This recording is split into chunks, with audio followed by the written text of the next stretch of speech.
Now we look at the 12th problem. The 12th one is y is equal to sine inverse of 1 minus x square divided by 1 plus x square.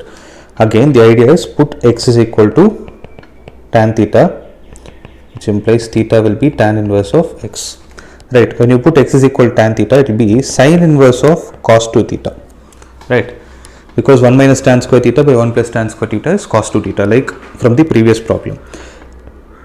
Sine inverse of cos 2 theta can be written as sine of pi by 2 minus 2 theta. So this will be sine inverse of sine will be the angle pi by 2 minus 2 theta. This is y. So y will be equal to pi by 2 minus 2 into, in the place of theta we can write it as tan inverse of x. So differentiating on both sides, dy by dx will be equal to derivative of pi by 2 is 0 minus 2 into derivative of tan inverse x is 1 by 1 plus x square, which implies dy by dx is equal to minus 2 divided by 1 plus x square. This is the required answer. Now look at the 13th one. So if you look at the right hand side, it is of the form 2 tan theta divided by 1 plus tan square theta. So there is nothing but sine 2 theta. So again the idea is put x is equal to tan theta, which implies theta will be equal to tan inverse of x. So y will be equal to cos inverse of, substituting tan theta here, you will get 2 tan theta by 1 plus tan square theta, which is sine 2 theta. So this can be written as cos inverse of sine 2 theta will be cos of pi by 2 minus 2 theta. So y will be cos inverse of cos is the angle, so pi by 2 minus 2 theta. So differentiating on both the sides,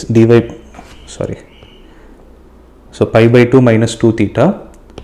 So this is also equal to pi by 2 minus 2. In the place of theta we can substitute tan inverse of x. So differentiating on both the sides, dy by dx will be equal to derivative of pi by 2 is 0 minus 2 into derivative of tan inverse x is 1 by 1 plus x square, which implies dy by dx will be equal to minus 2 divided by 1 by 1 plus x square.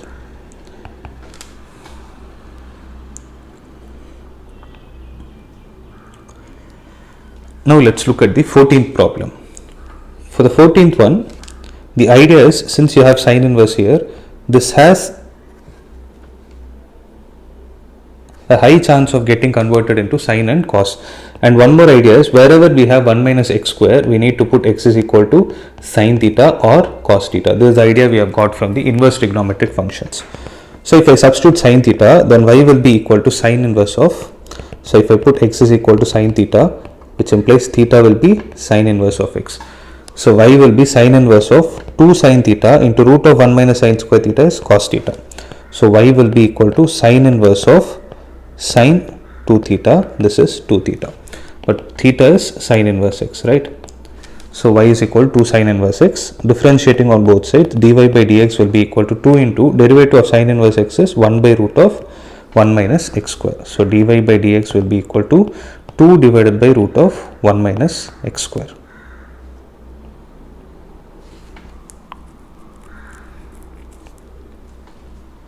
And the 15th problem in this chapter is the last problem. So you have 1 divided by 2 into x square minus 1. So we have seen the form 2 cos square theta minus 1 is nothing but cos 2 theta. So it is of the form 2 cos square theta minus 1. So the idea is put x is equal to cos theta. So when you substitute x is equal to cos theta, then y will be equal to secant inverse of 1 divided by 2 cos square theta minus 1. So this will be secant inverse of 1 divided by 2 cos square theta minus 1 is cos 2 theta. So 1 by cos 2 theta is secant 2 theta. So secant inverse of secant 2 theta, this will be 2 theta. But what is theta? Theta is nothing but cos inverse of x. So this will be 2 cos inverse of x. So when y is equal to 2 cos inverse of x, dy by dx is equal to 2 into derivative of cos inverse is minus 1 divided by root of 1 minus x square. So this will be minus 2 divided by root of 1 minus x square. Hence the required answer is dy by dx is equal to minus 2 divided by root of 1 minus x square.